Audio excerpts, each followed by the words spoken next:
Hi friends, welcome to the video. ನಾನು ನಿಮ್ಮ ಆನಂದ್ ಬೇರಾಳ್. ಈಗ ನಾವು ಕಳೆದು ಹೋಗಿರುವಂಥ 10th ಅಥವಾ 12th ಮಾರ್ಕ್ಸ್ ಕಾರ್ಡ್ CBSE ಪಡೆದುಕೊಳ್ಳೋದು ಹೇಗೆ ಅಂತ ನೋಡೋಣ. ಪ್ರಪ್ರಥಮವಾಗಿ ನಾವು ಗೂಗಲ್ದಲ್ಲಿ CBSE ಆಫಿಷಿಯಲ್ ವೆಬ್ಸೈಟ್ಗೆ ಹೋಗಬೇಕು. cbse.gov.in ಅಂತ ಟೈಪ್ ಮಾಡಬೇಕು.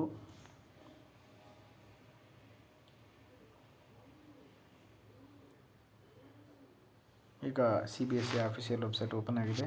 ಇದರಲ್ಲಿ ಮೇನ್ ವೆಬ್ಸೈಟ್ ಅಂತ ಒಂದು ಆಪ್ಷನ್ ಇದೆ, ತಾವಿಲ್ಲಿ ನೋಡ್ಬೋದು. ಮೇನ್ ವೆಬ್ಸೈಟ್ ಅಂತ ಆಪ್ಷನ್ ಮೇಲೆ ಕ್ಲಿಕ್ ಮಾಡಬೇಕು.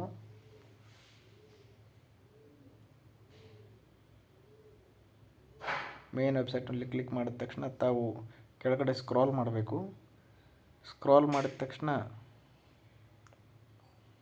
ಬೋರ್ಡ್ ಎಕ್ಸಾಮ್ಸ್ ಅಂತ ಒಂದು ಕಾಲಮ್ ಇದೆ, ಅಲ್ಲಿ ಕ್ಲಿಕ್ ಮಾಡಬೇಕು. ಅದರಲ್ಲಿ ಮತ್ತೆ ಆಪ್ಷನ್ಸ್ ಇದ್ದಾವೆ. ಅದರಲ್ಲಿ duplicate copy of original documents ಅಂತ ಒಂದು ಆಪ್ಷನ್ ಇರುತ್ತೆ, ಅದ್ರ ಮೇಲೆ ಕ್ಲಿಕ್ ಮಾಡಬೇಕು.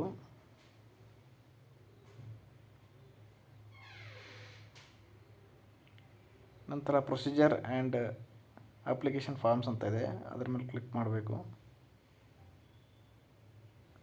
ನಂತರ ಇಲ್ಲಿ ಈ ಥರ ಒಂದು ಪೇಜ್ ಓಪನ್ ಆಗುತ್ತೆ. ಇದರಲ್ಲಿ fee for issue of documents and correction ಅಂತಿದೆ, ಇದ್ರ ಮೇಲೆ ಕ್ಲಿಕ್ ಮಾಡಬೇಕು.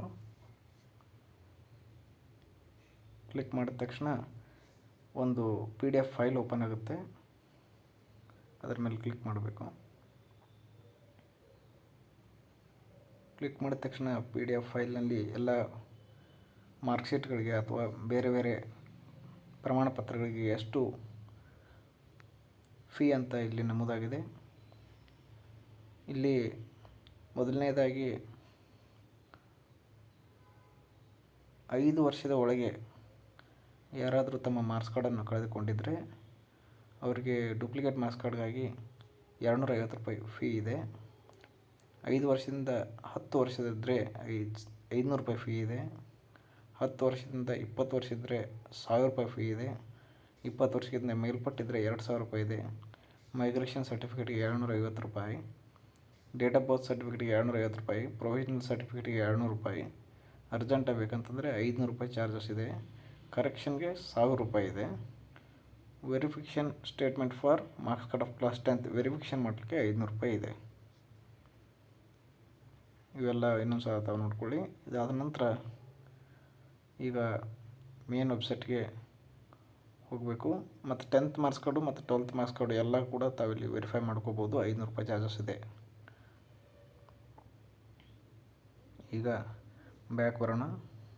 ಕ್ಲೋಸ್ ಮಾಡೋಣ. ಇದನ್ನು ಕ್ಲೋಸ್ ಮಾಡಿದ ತಕ್ಷಣ procedure and application form relating to correction duplicate or triplicate copy of documents ಇದೆ, ಇದರ ಮೇಲೆ ಕ್ಲಿಕ್ ಮಾಡಬೇಕು.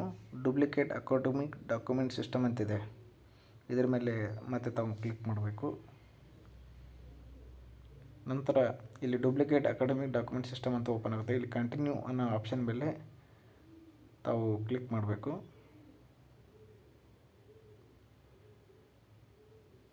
ನಂತರ ಇಲ್ಲಿ digital document, printed document TET ಹೀಗೆ ಹಲವಾರು ಆಪ್ಷನ್ ಇದೆ. ತಾವು ಇಲ್ಲಿ ಪ್ರಿಂಟೆಡ್ ಡಾಕ್ಯುಮೆಂಟ್ ಅನ್ನೋ ಆಪ್ಷನ್ ಮೇಲೆ ಕ್ಲಿಕ್ ಮಾಡಬೇಕು. ನಂತರ ಇಲ್ಲಿ ತಮ್ಮ 10th ಅಥವಾ 12th ಯಾವುದಾದ್ರೂ ಮಾರ್ಕ್ಸ್ ಕಾರ್ಡ್ ಬೇಕಾಗಿರುತ್ತೆ, ಅದರ ಡೀಟೇಲ್ಸ್ ಎಲ್ಲ ಹಾಕಬೇಕು. Class, certificate, roll number, candidate roll number, passing year, candidate name, father's name ಎಲ್ಲ ಮಾಹಿತಿಗಳನ್ನ ಇಲ್ಲಿ ಕೊಡಬೇಕು. ಮೊದಲು ತಾವು ಕ್ಲಾಸನ್ನು ಇಲ್ಲಿ ಸೆಲೆಕ್ಟ್ ಮಾಡಬೇಕು. ಎಷ್ಟನೇ ಕ್ಲಾಸಿಂದ ಮಾರ್ಕ್ಸ್ ಕಾರ್ಡನ್ನು ತಾವು ಬಯಸ್ತಾ ಇದ್ದೀರಿ ಆ ಕ್ಲಾಸನ್ನು ಇಲ್ಲಿ ಆಯ್ಕೆ ಮಾಡಿಕೊಳ್ಬೇಕು.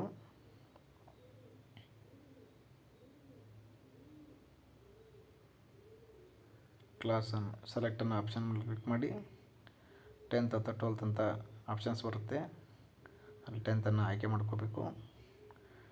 ಅದ ನಂತರ 7 ಅಂಕಿಯ ತಮ್ಮ ರೋಲ್ ನಂಬರನ್ನು ಇಲ್ಲಿ ಹಾಕಬೇಕು.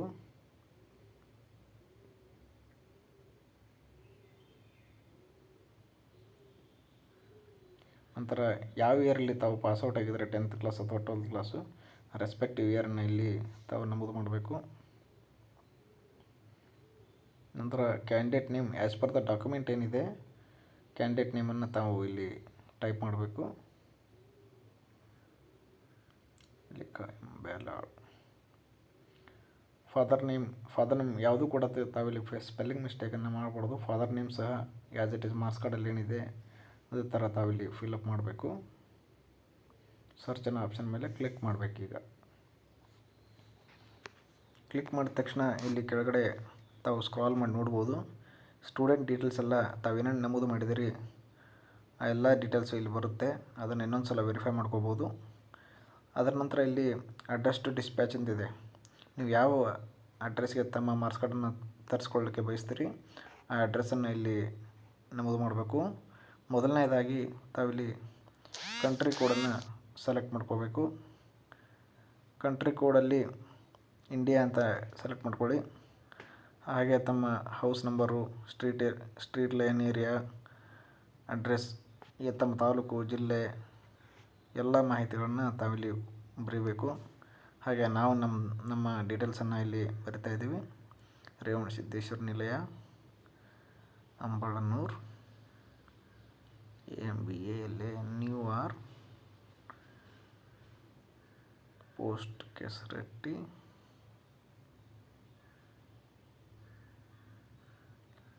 ಇಲ್ಲಿ ತಾಲೂಕನ್ನು ನಮೂದು ಮಾಡೋಣ. ತಾಲೂಕು ದೇವರಹಿಪ್ಪರಿಗೆ.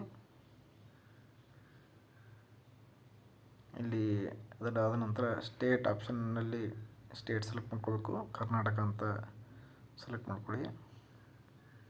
ನಂತರ ಇಲ್ಲಿ ತಮ್ಮ ಜಿಲ್ಲೆಯನ್ನು ಆಯ್ಕೆ ಮಾಡಿಕೊಳ್ಳಿ. ಅದಾದ ನಂತರ ಪಕ್ಕದಲ್ಲಿ ಪಿನ್ ಕೋಡ್ ಆಪ್ಷನ್ ಬರುತ್ತೆ. ಪಿನ್ ಕೋಡ್ ಮೇಲೆ ಕ್ಲಿಕ್ ಮಾಡಿ. ಇಲ್ಲಿ ಕೆಲವೊಂದಿಷ್ಟು ಅಷ್ಟೇ ಬರುತ್ತೆ. ಅದರಲ್ಲಿ ನಿಮ್ಮ ಪಿನ್ ಕೋಡ್ ಇಲ್ಲದೇ ಇದ್ದರೆ ಅದರನ್ನು ಅನ್ನೋ ಒಂದು ಆಪ್ಷನ್ ಬರುತ್ತೆ. ಅದರ ಮೇಲೆ ಕ್ಲಿಕ್ ಮಾಡಬೇಕು.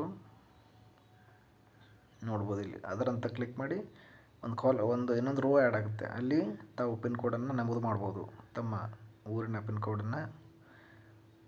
ಅದರ ನಂತರ ಒಂದು ಪ್ರಸ್ತುತ ಚಾಲ್ತಿಯಲ್ಲಿರುವಂಥ ಒಂದು ಮೊಬೈಲ್ ನಂಬರನ್ನು ಕೊಡಬೇಕು ಅವರಿಗೆ. 85504400. ಡಿಸ್ಪ್ಯಾಚ್ ಮೋಡ್ ಇಲ್ಲಿ ತಾವು ಬೈ ಹ್ಯಾಂಡ್ ಆದರೂ ತೊಗೋಬೋದು, ಬೈ ಪೋಸ್ಟ್ ಆದರೂ ತೊಗೋಬೋದು. ಅರ್ಜೆಂಟ್ ಅಂತ ಆಪ್ಷನ್ ಇನ್ನೊಂದಿದೆ, ಅದಕ್ಕೆ 500 ರೂಪಾಯಿ ಎಕ್ಸ್ಟ್ರಾ ಚಾರ್ಜ್ ಆಗುತ್ತೆ. ಅದಕ್ಕೋಸ್ಕರ ನಾನು ಇಲ್ಲಿ ಪೋಸ್ಟ್ ಮುಖಾಂತರ ಪಡೆಯೋದಕ್ಕೆ ಬಯಸಿದಂತೆ ಪೋಸ್ಟ್ ಅಂತ ಮೇಲೆ ಕ್ಲಿಕ್ ಮಾಡ್ತೀನಿ. ಇಲ್ಲಿ ಡಾಕ್ಯುಮೆಂಟ್ ಕೇಳ್ತಾ ಇದೆ. ಯಾವ ಡಾಕ್ಯುಮೆಂಟ್ ತಮಗೆ ಬೇಕು ಅದನ್ನು ಸೆಲೆಕ್ಟ್ ಮಾಡಬೇಕು. ಈಗ ನಮಗೆ ಬೇಕಾಗಿರೋದು ಮಾರ್ಕ್ಶೀಟ್ ಡಾಕ್ಯುಮೆಂಟು. ಸೊ ನಾನಿಲ್ಲಿ ಮಾರ್ಕ್ಶೀಟ್ ಅಂತ ಟಿಕ್ ಮಾಡ್ತೀನಿ. ಇಲ್ಲಿ ಡಾಕ್ಯುಮೆಂಟ್ ಅಪ್ಲೋಡ್ ಮಾಡಬೇಕಾಗುತ್ತೆ. ಆಧಾರ್ ಕಾರ್ಡ್ ಅಥವಾ ಪ್ಯಾನ್ ಕಾರ್ಡು ಅಥವಾ ಗೌರ್ಮೆಂಟ್ ಇಶ್ಯೂಡ್ ಯಾವುದಾದ್ರೂ ಒಂದು ID ತಾವಿಲ್ಲಿ ಅಪ್ಲೋಡ್ ಮಾಡಬೇಕಾಗುತ್ತೆ. ನಾನಿಲ್ಲಿ ಆಧಾರ್ ಕಾರ್ಡ್ ಅಪ್ಲೋಡ್ ಮಾಡ್ತಾಯಿದ್ದೀನಿ. ಇಲ್ಲಿ ನೋಡ್ಬೋದು ಇವೆಲ್ಲ ಇನ್ನು ಕೆಳಗಿನ ಆಪ್ಷನ್ ಎಲ್ಲ ಆಪ್ಷನಲ್ ಇದೆ. ಅದನ್ನು ಬಿಡ್ಬೋದು, ನಾವು ಬೇಕಾದರೆ ತುಂಬೋದು, ತಮ್ಮ ಇಷ್ಟಾನುಸಾರ ಮಾಡ್ಬೋದು. ಈಗ ನಾನು ಆಧಾರ್ ಕಾರ್ಡನ್ನು ಇಲ್ಲಿ ಅಪ್ಲೋಡ್ ಮಾಡ್ತಿದ್ದೀನಿ. ಚೂಸ್ ಫೈಲ್ ಅನ್ನೋ ಆಪ್ಷನ್ ಮೇಲೆ ಕ್ಲಿಕ್ ಮಾಡ್ತಿದ್ದೀನಿ.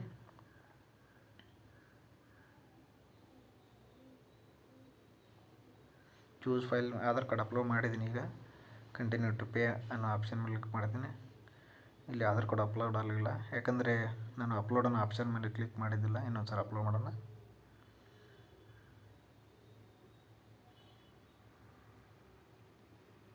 ಫೈಲ್ ಚೂಸ್ ಮಾಡಬೇಕು. ಚೂಸ್ ಮಾಡಿದ ನಂತರ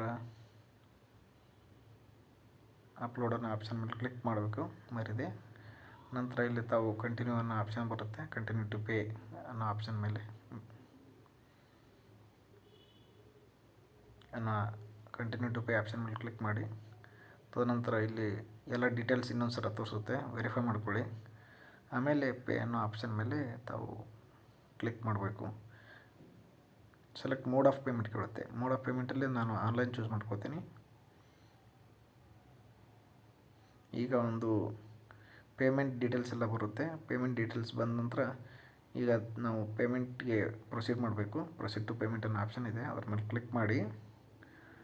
ನಂತರ ಇದೊಂದು ಗೇಟ್ವೇ ಓಪನ್ ಆಗುತ್ತೆ HDFC ಬ್ಯಾಂಕ್ ಕಡೆ ಅಂತ. ಇಲ್ಲಿ ತಾವು ವೇರಿಯಸ್ UPI ಆ್ಯಪ್ಸ್ ಅಂತ ತಾವು ಪೇ ಮಾಡ್ಬೋದು. ನಾನಿಲ್ಲಿ ಫೋನ್ಪೇಯನ್ನು ಆಯ್ಕೆ ಮಾಡ್ಕೊಳ್ತೀನಿ. UPI ಅಂತ ಕ್ಲಿಕ್ ಮಾಡಿ ಗೂಗಲ್ ಪೇ, ಫೋನ್ಪೇ, ಭೀಮ್, UPI, Paytm, ಅಮೆಝಾನ್ ಪೇ ಎಲ್ಲ ಆಪ್ಷನ್ ಇದೆ. ನಾನಿಲ್ಲಿ ಫೋನ್ಪೇ ಅನ್ನೋ ಆಪ್ಷನ್ ಮೇಲೆ ಕ್ಲಿಕ್ ಮಾಡ್ತೀನಿ. ಪ್ರೊಸೀಡ್ ಅಂತ ಕ್ಲಿಕ್ ಮಾಡೋಕ್ಕೂ ಮೊದಲು ತಾವಿಲ್ಲಿ ತಮ್ಮ ಫೋನ್ಪೇ ನಂಬರನ್ನು ನಮೂದು ಮಾಡಿ ರೆಸ್ಪೆಕ್ಟಿವ್ ಬ್ಯಾಂಕ್ನ ಇಲ್ಲಿ ಅಡ್ರೆಸ್ಸನ್ನು ನಮೂದು ಮಾಡಬೇಕು. ನಂತರ ಪ್ರೊಸೀಡನ್ನು ವೆರಿಫೈ ಮಾಡಬೇಕು. ವೆರಿಫೈ ಮಾಡಿದ ನಂತರ ತಮ್ಮ ಹೆಸರಿದ್ದರೆ ಮಾತ್ರ ಪ್ರೊಸೀಡನ್ನು ಆಪ್ಷನ್ ಮೇಲೆ ಕ್ಲಿಕ್ ಮಾಡಬೇಕು. ಈಗ ಪ್ರೊಸೀಡ್ ಅಂತ ಕ್ಲಿಕ್ ಮಾಡೋಣ. ಈಗ ಪ್ರೊಸೀಡ್ ಅಂತ ಕ್ಲಿಕ್ ಮಾಡಿದ ತಕ್ಷಣ ಇಲ್ಲಿ ಟೈಮರ್ ಹೋಗುತ್ತೆ. ತಮ್ಮ ಮೊಬೈಲ್ಗೆ ಪ್ರಾಂಪ್ಟ್ ಬಂದಿರುತ್ತೆ. ತಮ್ಮ ಮೊಬೈಲಲ್ಲಿ ಹೋಗಿ ಪೇಮೆಂಟನ್ನು ಮಾಡಬೇಕು. ಮಾಡಿದ ತಕ್ಷಣ ತಮಗೆ ಒಂದು ಪೇಮೆಂಟ್ ಸಕ್ಸಸ್ಫುಲ್ ಅಂತ ಸ್ಟೇಟಸ್ ತೋರಿಸುತ್ತೆ. ಇವೆಲ್ಲ ಮಾಹಿತಿಯನ್ನು ತಾವು ಸೇವ್ ಮಾಡಿ ಇಟ್ಕೊಳ್ಬೇಕು.